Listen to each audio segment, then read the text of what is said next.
Hey there, this is Tom from American Roll-Off. I'm going to do a quick walk around on exactly what an ART unit is.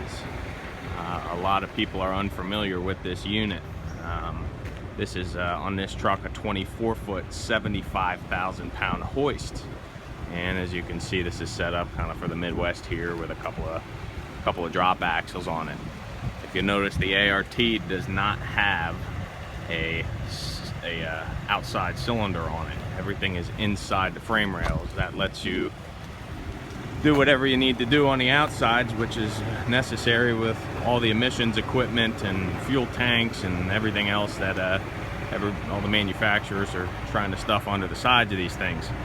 An ART unit also has a very compacted and very neatly organized hydraulic system. All the hydraulic hoses just run straight out of the front of it. Everything is hardline and JIC, to the rear of the hoist itself. And I'm going to put this hoist up in a second, and I'll chop this video in half. But if you can see here, see how the cylinders are laid out. There is one giant reeving cylinder in the middle of this, one huge one, and then here's your two lift cylinders. And ART has single stage cylinders on it no matter what. So for the customers looking for single stage cylinders, if they're hauling sludge or some of these shifting loads, these have single stages on it already. The pivot point on the rear of this hoist is lower for a reason. It actually helps the pivot wear. When you put it down lower like that, it does not wear the pins out nearly as fast. This is our automatic fold ICC bumper. This is kind of industry standard. We don't have an air valve, more places for air leaks or anything like that, but when you put this hoist up, this folds back. This has been around for a very long time. Works like a charm. We don't change it because everybody likes it.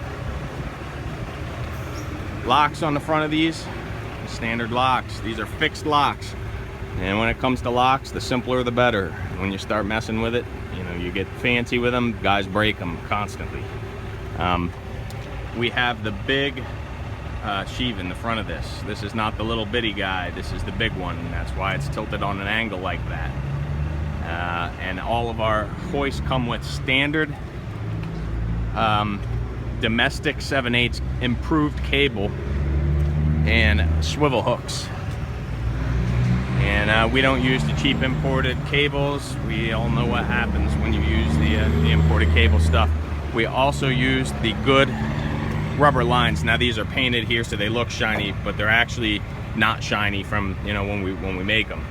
The shiny ones are the cheap imported stuff. We actually use real good hoses with these. So a lot of other brands, sometimes if the distributor's any good, they'll take the cable that's provided with it and throw it in the garbage, and same with the lines, and then they'll put their own lines and cable on it. That's a big point of contention there. I'm gonna go ahead and start this up and put the hoist up real quick and show you the underside of it.